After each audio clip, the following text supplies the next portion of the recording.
ಆಂಜನೇಯನನ್ನು ಬ್ರಹ್ಮಚಾರಿ ಎಂದು ಕರೆಯುತ್ತಾರೆ, ಸರಿಯೇ? ಹನುಮಂತನು ಮದುವೆಯಾಗಿ ಮಗುವನ್ನು ಪಡೆದನೆಂದು ನಿಮಗೆ ತಿಳಿದಿದೆ. ಹನುಮಂತನು ಚಿಕ್ಕವನಿದ್ದಾಗ ಸತ್ತನೆಂದು ನಿಮಗೆ ತಿಳಿದಿದೆ. ಹನುಮನಿಗೆ ಯಾವ ದೇವರು ತನ್ನ ಶಕ್ತಿಯನ್ನು ಕೊಟ್ಟನು? ಇದನ್ನೆಲ್ಲ ಇಂದಿನ ವಿಡಿಯೋದಲ್ಲಿ ಕಂಡುಹಿಡಿಯೋಣ. ಆಂಜನೇಯನು ಮಗುವಾಗಿದ್ದಾಗ ಅವನು ಮಲಗಿ ತಿನ್ನುತ್ತಿದ್ದನು. ಆಂಜನೇಯನ ತಾಯಿ ಅಂಜನಾದೇವಿ ತಿನ್ನಲು ಮಾವಿನ ಹಣ್ಣುಗಳನ್ನು ತರಲು ಹೊರಗೆ ಹೋದಳು. ಆಂಜನೇಯನು ಹಸಿವಿನಿಂದ ಎಚ್ಚರಗೊಂಡು ತಿನ್ನಲು ಏನನ್ನೂ ಹುಡುಕಲಿಲ್ಲ. ಅವನು ಹೊರಗೆ ಹೋಗಿ ಅದನ್ನು ಹುಡುಕಿದನು. ಆಕಾಶದಲ್ಲಿ ಪ್ರಕಾಶಮಾನವಾಗಿ ಹೊಳೆಯುವ ಹಣ್ಣನ್ನು ನೋಡಿದಾಗ, ಓಹ್, ಈ ಹಣ್ಣು ನೋಡಲು ತುಂಬಾ ಚೆನ್ನಾಗಿದ್ದರೆ ಅದನ್ನು ಕಚ್ಚಿ ತಿನ್ನು, ಓಹ್, ನನಗೆ ಆ ರುಚಿ ಬೇಕು ಎಂದು ಹೇಳಿದನು. ಅವನು ಗಾಳಿಯಲ್ಲಿ ಹಾರಿ ಅದನ್ನು ಹಿಡಿಯಲು ಪ್ರಯತ್ನಿಸಿದನು. ಆಂಜನೇಯ ಎಷ್ಟೇ ಹತ್ತಿರ ಹೋದರೂ ಹಣ್ಣು ದೂರ ಹೋಗುತ್ತಿರುವಂತೆ ತೋರುತ್ತಿತ್ತು. ನೀನು ಎಷ್ಟೇ ದೂರ ಹೋದರೂ ನಾನು ಇಂದು ನಿನ್ನನ್ನು ಬಿಡುವುದಿಲ್ಲ. ನಾನು ನಿನ್ನನ್ನು ತಿನ್ನಲೇಬೇಕು.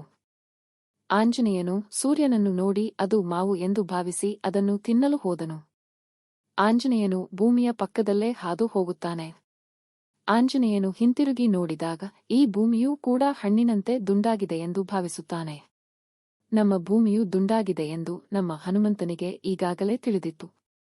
ಆ ದಿನ ಅದೇ ಸಮಯದಲ್ಲಿ ಸೂರ್ಯಗ್ರಹಣ ಸಂಭವಿಸಿತು ಮತ್ತು ಅವನು ಸೂರ್ಯನನ್ನು ನೋಡಿದನು.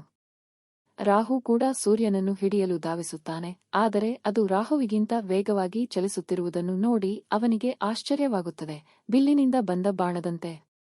ರಾಹು ಇಂದ್ರನನ್ನು ಪ್ರಾರ್ಥಿಸಿ ಅವನಿಗೆ ಇಡೀ ಕಥೆಯನ್ನು ಹೇಳುತ್ತಾನೆ.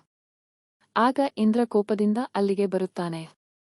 ಆಂಜನೇಯನು ಬಾಯಿ ತೆರೆದು ಸೂರ್ಯನನ್ನು ನುಂಗಲು ಹೊರಟಾಗ ಇಂದ್ರನು ಹನುಮನ ಮೇಲೆ ತನ್ನ ಗುಡುಗನ್ನು ಎಸೆಯುತ್ತಾನೆ. ಗುಡುಗು ಆಂಜನೇಯನಿಗೆ ತಗುಲಿ ಅವನು ಪ್ರಜ್ಞೆ ತಪ್ಪಿ ಅಲ್ಲಿಂದ ಭೂಮಿಯ ಮೇಲಿನ ಪರ್ವತದ ಮೇಲೆ ಬೀಳುತ್ತಾನೆ. ಆ ಹೊಡೆತದಿಂದ ಹನುಮಂತ ಸತ್ತನೆಂದು ಕೆಲವರು ಹೇಳುತ್ತಾರೆ. ತನ್ನ ಮಗ ವಾಯುದೇವನ ಮರಣವನ್ನು ನೋಡಿ ದುಃಖದಿಂದ ಈ ಗಾಳಿಯನ್ನು ನನ್ನ ಮಗ ಏಕೆ ಉಸಿರಾಡುತ್ತಿಲ್ಲ ಎಂದು ಕೇಳುತ್ತಾನೆ. ಅವನು ಭೂಮಿಯನ್ನು ಗಾಳಿಯಿಲ್ಲದಂತೆ ಮಾಡುತ್ತಾನೆ. ಭೂಮಿಯ ಮೇಲಿನ ಎಲ್ಲಾ ಜೀವಿಗಳು ಗಾಳಿಯ ಕೊರತೆಯಿಂದ ಸಾಯುತ್ತವೆ. ಎಲ್ಲಾ ದೇವರುಗಳು ಅಲ್ಲಿಗೆ ಬಂದು ವಾಯುದೇವನನ್ನು ಪ್ರಾರ್ಥಿಸುತ್ತಾರೆ, ಆದರೆ ವಾಯುದೇವ ನೋವಿನಿಂದ ಅಳುತ್ತಿದ್ದಾನೆ. ಆಗ ಬ್ರಹ್ಮನು ಆಂಜನೇಯನನ್ನು ಪುನರುಜ್ಜೀವನಗೊಳಿಸಲು ತನ್ನ ಶಕ್ತಿಯನ್ನು ಬಳಸುತ್ತಾನೆ.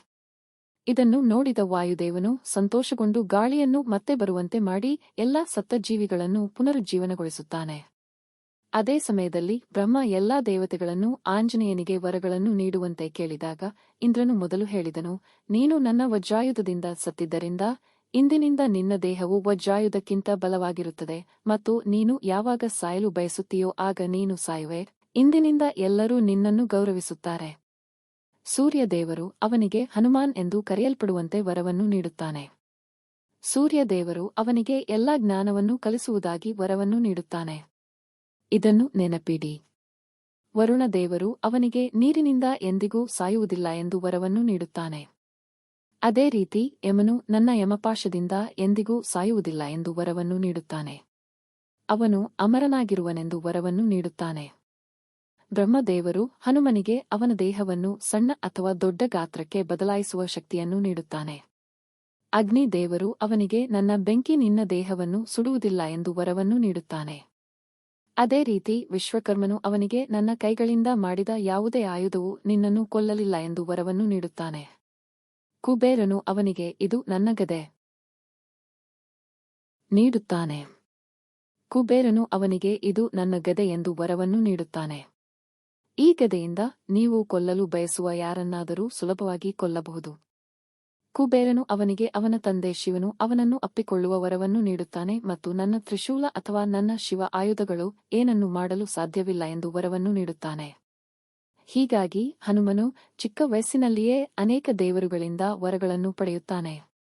ಅಲ್ಲಿಂದ ವಾಯುದೇವರು ಹನುಮನನ್ನು ಬಿಟ್ಟು ಅಂಜನಾ ದೇವಿಯ ಬಳಿಗೆ ಹೋಗುತ್ತಾನೆ. ಇಷ್ಟೆಲ್ಲ ಆಶೀರ್ವಾದಗಳಿದ್ದರೂ ಹನುಮಂತ ಇನ್ನೂ ಚಿಕ್ಕ ಮಗುವಾಗಿದ್ದ. ಅವನು ಬಹಳಷ್ಟು ದುಷ್ಕೃತ್ಯಗಳನ್ನು ಮಾಡುತ್ತಿದ್ದ ಕೋತಿ. ಅವನು ದೊಡ್ಡ ಆನೆಗಳ ಸೊಂಡಿಲುಗಳನ್ನು ಹಿಡಿದು ಅವುಗಳನ್ನು ತಿರುಗಿಸಿ ಗಾಳಿಯಲ್ಲಿ ಎಸೆಯುತ್ತಿದ್ದ, ಗಾಳಿಯಲ್ಲಿ ಹಾರುತ್ತಿದ್ದ ಆನೆಯನ್ನು ಹಿಡಿದು ಅದನ್ನು ಮತ್ತೆ ಕೆಳಗೆ ಹಾಕುತ್ತಿದ್ದ. ಅವನು ಮಾವಿನ ತೋಟಗಳನ್ನು ನಾಶಮಾಡಿ ಹಣ್ಣುಗಳನ್ನು ತಿನ್ನುತ್ತಿದ್ದ. ಪರ್ವತಗಳನ್ನು ಒಡೆದು ಚೆಂಡುಗಳಂತೆ ಅವುಗಳ ಜೊತೆ ಆಟವಾಡುತ್ತಿದ್ದ. ಅವನು ತಪಸ್ಸು ಮಾಡುತ್ತಿದ್ದ. ನಶಿಗಳ ಬಟ್ಟೆಗಳನ್ನು ಹರಿದು ಹಾಕುವುದು, ಕಮಂಡಲಗಳನ್ನು ಮುರಿಯುವುದು, ಸಣ್ಣ ಕಲ್ಲುಗಳನ್ನು ಎಸೆಯುವುದು ಮುಂತಾದ ಅನೇಕ ದುಷ್ಕೃತ್ಯಗಳನ್ನು ಮಾಡುತ್ತಿದ್ದನು. ದಿನೇ ದಿನೇ ಹನುಮನ ದುಷ್ಟಕೃತ್ಯಗಳಿಂದ ಬೇಸತ್ತ ಹನುಮನ ತಾಯಿ ಕೋಪದಿಂದ ಹನುಮಂತನನ್ನು ನೋಡಿ ಕೈಯಲ್ಲಿ ನೀರನ್ನು ತೆಗೆದುಕೊಂಡು, ಇಂದಿನಿಂದ ನೀನು ನಿನ್ನ ಎಲ್ಲಾ ಶಕ್ತಿಗಳನ್ನು ಮರೆತು ಬಿಡುತ್ತೀಯಾ ಎಂದು ಶಪಿಸಿದಳು. ಯಾರಾದರೂ ನಿನ್ನ ಶಕ್ತಿಗಳನ್ನು ನೆನಪಿಸದ ಹೊರತು ನೀನು ಅವುಗಳನ್ನು ನೆನಪಿಸಿಕೊಳ್ಳುವುದಿಲ್ಲ ಮತ್ತು ಸಾಮಾನ್ಯ ಕೋತಿಯಂತೆ ಬದುಕುತ್ತೀಯಾ? ಆಗ ಆಂಜನೇಯನ ತಾಯಿ ಅಂಜನಾದೇವಿ ಹನುಮನನ್ನು ಸೂರ್ಯದೇವರಿಂದ ಕಲಿಯಲು ಕಳುಹಿಸಿದಳು. ಅಂದಿನಿಂದ ಹನುಮಂತನು ಅನೇಕ ವರ್ಷಗಳ ಕಾಲ ಸೂರ್ಯದೇವರಿಂದ ಅಧ್ಯಯನ ಮಾಡಿದನು. ಆದರೆ ಅವನಿಗೆ ಒಂದೇ ಒಂದು ವಿಷಯವನ್ನು ಕಲಿಯಲು ಸಾಧ್ಯವಾಗಲಿಲ್ಲ. ನಂತರ ಸೂರ್ಯದೇವರು ಹನುಮನ ಬಳಿಗೆ ಬಂದು ವಿವಾಹಿತರು ಮಾತ್ರ ಈ ಜ್ಞಾನವನ್ನು ಕಲಿಯಬಹುದು ಎಂದು ಹೇಳಿದನು. ಅದಕ್ಕಾಗಿಯೇ ಅವನು ನನ್ನ ಮಗಳು ಸುವರ್ಚಲಳನ್ನು ಮದುವೆಯಾಗಲು ನಿನ್ನನ್ನು ಕೇಳಿದನು. ಆಗ ಹನುಮಂತನು, ಗುರುಗಳೇ, ನಾನು ಈ ಜೀವನವನ್ನು ಬ್ರಹ್ಮಚಾರಿಯಾಗಿ ಬದುಕಲು ಬಯಸುತ್ತೇನೆ. ನನ್ನ ಬ್ರಹ್ಮಚಾರಿ ಅವನು ಹೇಳಿದನು. ಯಾವುದೇ ತೊಂದರೆಯಿಲ್ಲದೆ ಅದನ್ನು ಮಾಡು. ನಂತರ ಸೂರ್ಯದೇವರು ಸರಿಯೇ ಎಂದರು. ಅವನು ಸುವರ್ಚಲಳನ್ನು ಮದುವೆಯಾದನು. ಆದರೆ ಅವರು ಎಂದಿಗೂ ಲೈಂಗಿಕತೆಯನ್ನು ಹೊಂದಿರಲಿಲ್ಲ. ಸುವರ್ಚಲ ಯಾವಾಗಲೂ ಧ್ಯಾನ ಮಾಡುತ್ತಿದ್ದನು. ನಂತರ ಹನುಮಂತನು ಸೂರ್ಯದೇವರಿಂದ ಆ ಕೊನೆಯ ಪಾಠವನ್ನು ಕಲಿತನು. ಎಲ್ಲಾ ಜ್ಞಾನವನ್ನು ಕಲಿತ ನಂತರ ಗುರುಗಳೇ, ನಿನಗೆ ಏನು ಬೇಕು ಎಂದು ಕೇಳಿದರು. ಅವರು, ನನ್ನ ಮಗನೇ ಸುಗ್ರೀವ, ಅವನಿಗೆ ಮಂತ್ರಿಯಂತೆ ಇರು ಮತ್ತು ಅವನನ್ನು ರಕ್ಷಿಸು. ಆಗ ನಿನಗೆ ಬೇಕಾದುದೆಲ್ಲವೂ ನಿನ್ನನ್ನು ಹುಡುಕಿಕೊಂಡು ಬರುತ್ತದೆ. ಹನುಮಂತನು ವಾಲಿ ಮತ್ತು ಸುಗ್ರೀವನ ಜೊತೆಗಿದ್ದನು. ವಾಲಿ ಮತ್ತು ಸುಗ್ರೀವನ ನಡುವಿನ ಯುದ್ಧದ ಸಮಯದಲ್ಲಿ ಸುಗ್ರೀವ ಓಡಿಹೋಗಿ ಕಾಡಿನಲ್ಲಿ ಅಡಗಿಕೊಂಡನು. ಹನುಮಂತನು ವಾಲಿಯನ್ನು ಸುಲಭವಾಗಿ ಸೋಲಿಸಿ ರಾಜ್ಯವನ್ನು ಸುಗ್ರೀವನಿಗೆ ಕೊಟ್ಟನು. ಆದರೆ ಅವನ ಶಕ್ತಿಗಳ ಬಗ್ಗೆ ಅವನಿಗೆ ತಿಳಿದಿರಲಿಲ್ಲ. ಸುಗ್ರೀವನು ಸ್ವತಃ ಸೋತನು. ಹಾಗಾದರೆ ಈ ವಾಲಿ ನನ್ನನ್ನು ಮತ್ತೆ ಹೇಗೆ ಸೋಲಿಸಬಹುದು? ಹನುಮಂತನು ಸುಗ್ರೀವನ ಜೊತೆ ಓಡಿಹೋದನು.